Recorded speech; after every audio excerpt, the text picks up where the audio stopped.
Welcome back to another episode of the Long Gone Loser Rock Show, where today we got an unboxing. I've been waiting for this for a very long time, and it arrived today. Let's open it up and check it out.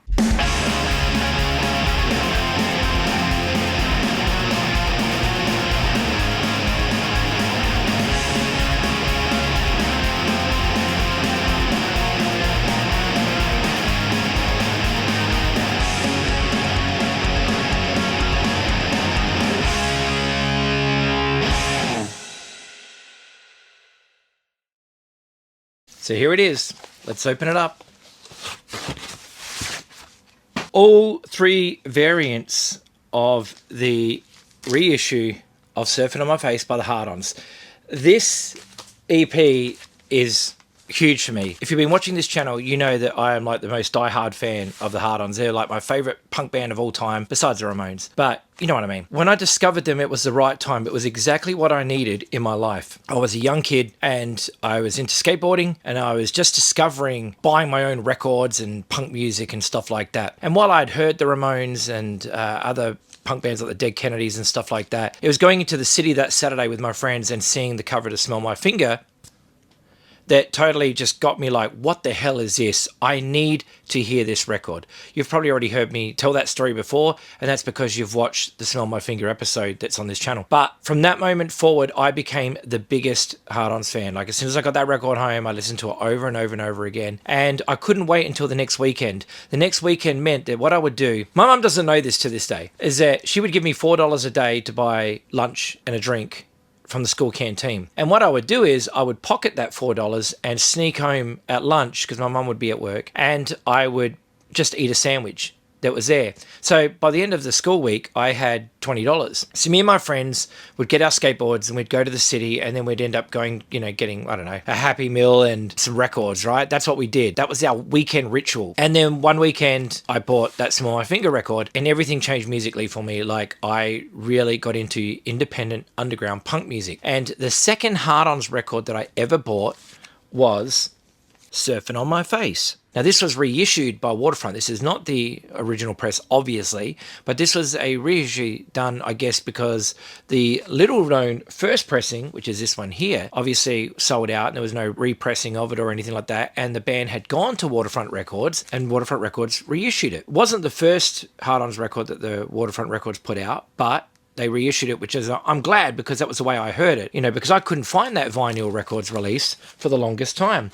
And then one of the coolest people in the world gave it to me as a present. So thank you. I'm forever grateful of that. And I have 2 copies of this because why not? Because it is one of my favorite records. I mean, all their records are my favorite records because they're the Hard-Ons. And like I said, this band hit me at the right time of my childhood. I was looking for something that could be all mine. And most of the music I was listening to was stuff that my brother had shown me, like metal and stuff like that, because he was a little bit older. But the Hard-Ons is a band that I discovered on my own. And therefore, their records just became everything to me. And every weekend, I would go in and buy an LP or a mini LP. The mini LPs on 12-inch were $9.95, or $9.99, I should say. And the LPs were like $13, like $12.99 or $14.99 from memory. I can't remember. A little bit hazy on that one. But it would always consist of me going and buying, like, say, a mini LP for $10 and either a couple of 7-inches or a 7-inch for $3. And then I would, use the rest to buy some food and get the bus ticket and whatever, and then we would go home. Now, this happened obviously numerous times throughout the years, and I would buy Hard-Ons records mostly if I could find them. It was the Hard-Ons and the whole Waterfront scene. So I was buying the Spunk Bubbles, Proton Energy Pills, and then also get into other labels like Dog Meat and whatever. But the Vi-Nil release, like I said, eluded me for the longest time. I couldn't find it, and every time someone had it for sale, it was always a stupid price. Like, didn't make sense to me. But because Vi-Nil are celebrating the 40th anniversary of this EP and their label, they wanted to do a reissue of it, not on 7-inch, but on 12-inch. And they were adding some extra songs to it to fill out the album. So while we have the 4 songs from the EP on side 1, we also have these 3 songs: Love Song for Cindy, Coffs Harbour Blues, and Squat House on side B. And it's actually cool because when I started playing music, the Hard-Ons was one of those bands we always covered because we were a garage band. We were just kids in the garage making noise. And the Hard-Ons seemed to be a band that we could play the music of. We couldn't do the guitar solos, obviously, but we could play the rhythm stuff, and we did it, and we played that stuff like every weekend. And so I have tapes of us playing covers of like "Don't Want to See You Cry," "There Was a Time," which is on this. I remember we did a cover of Figaro, if you know, off Dick Cheeson, you know that. But yeah, like maybe Something About You as well. But they were a band that we always covered in the garage. So getting this is pretty damn cool. They're numbered. This is 35, 36, and 37, which is pretty cool. They basically took them in the order that they got the orders. So I can't believe I took that long because I kept refreshing the page. And as soon as it hit that this was on sale, I grabbed them all.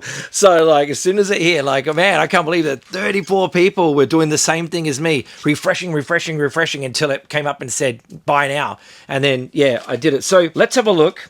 Let's open up this one. So it's got is it a card or a sticker? No, it's a business card. Very cool. Thanks, Mark. And yeah, let's have a look at this. So which one is this color? Let's have a look, because these are all different colors.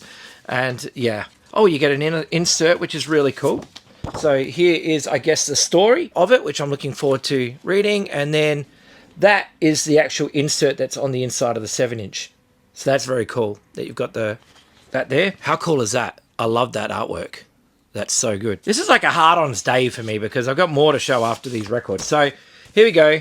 Here is the first one. Oh, that is beautiful. I love how that matches the artwork, that orange and black. That is a really nice looking press. Oh, wow. You guys nailed it. Like, that is awesome. What do you think? Pretty cool? I think that's pretty damn cool. Love that. This is nice. I can't wait to chuck this on. I'm sure it's going to sound amazing because over the years, the Hard-Ons have been remastering stuff, and knowing how particular they are, and that's in a good way, they would have remastered this for vinyl, and I'm sure it sounds fantastic. But how cool is that artwork? So good. I should also mention my buddy Vince. He produced this. His name's actually written on there, producer Vince. If you've ever seen my videos of me in Japan like last year, then you would see, I'm pretty sure Vince pops up in it a fair bit. But also the Psychotic Turnbuckles were a band that I loved, and I filmed some stuff for them. So you can check it out on my channel. Okay, let's have a look at the next press. So let's have a look. Let's take this out. And what color is this one? Oh, I like this too. This is really nice. I like that mix. That's very, very cool. Like, this band has never done wrong by me. Like, at every release that they've put out, I've just been like, oh my God, how good is this? Like, there's very few bands that I feel that have got a flawless discography. And the Hard-Ons, for me, this is for me personally, I believe the Hard-Ons have a flawless discography. I believe that every single release has been amazing.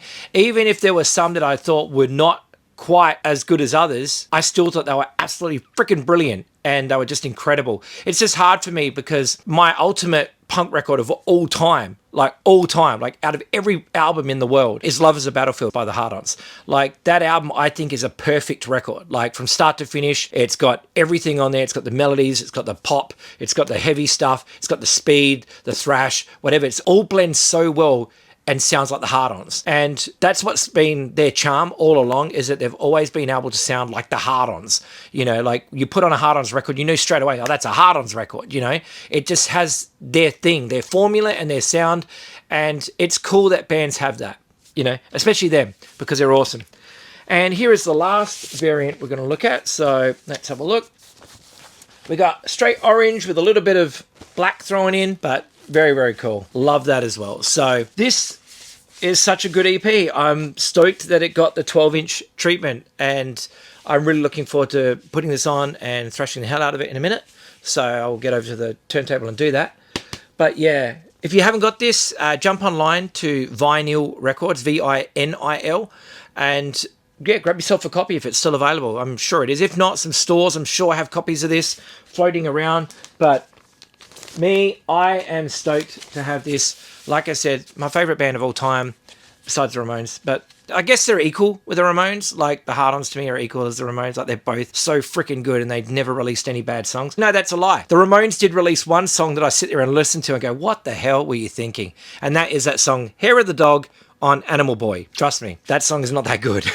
But other than that, the Ramones were flawless, and the Hard-Ons have been flawless too. So yeah, very, very stoked to get these. So thank you, Mark. Thank you, Vi-Nil Records. awesome. And no, they didn't send these for free. I bought them. So I'm just giving them a shout out because they deserve it. Because I don't know, who knows where the Hard-Ons would have been if that record had not come out when it did. Things may have been different. Who knows? But it doesn't end there because we got this too. So Hard-Ons Day, man, I should like make this a national holiday, right?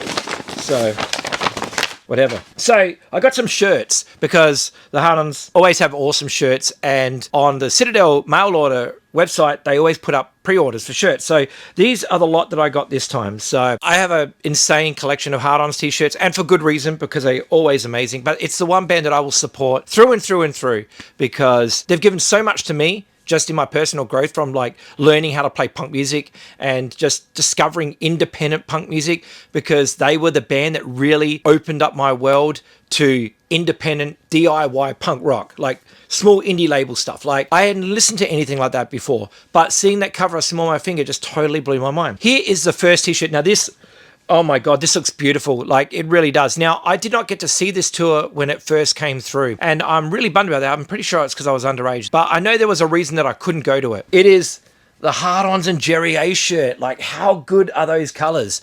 I love that. Look at it. That is so freaking awesome. Oh my God, I love this shirt. I really do. That print, and the print quality is really, really good. The shirts are nice and thick.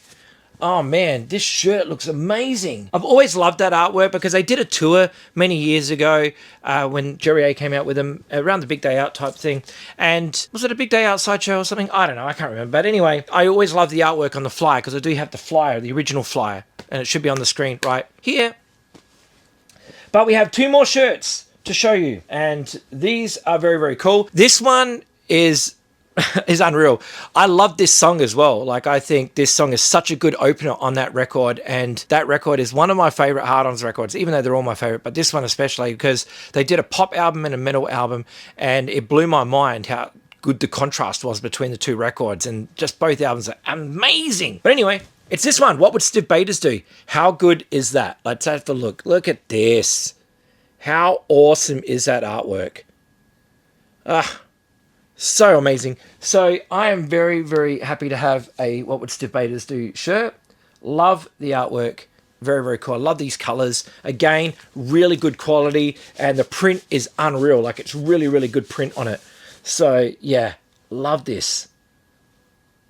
I love the Mexican wrestling mask. The last shirt, another awesome one. I didn't get this one when it came out because I was going overseas, and therefore wasn't able to order anything because I just wanted to save money and stuff like that. And I was like, oh, if it's there when I get back, I'll get it. And it is, and it's this one. And I love this artwork. So very, very cool.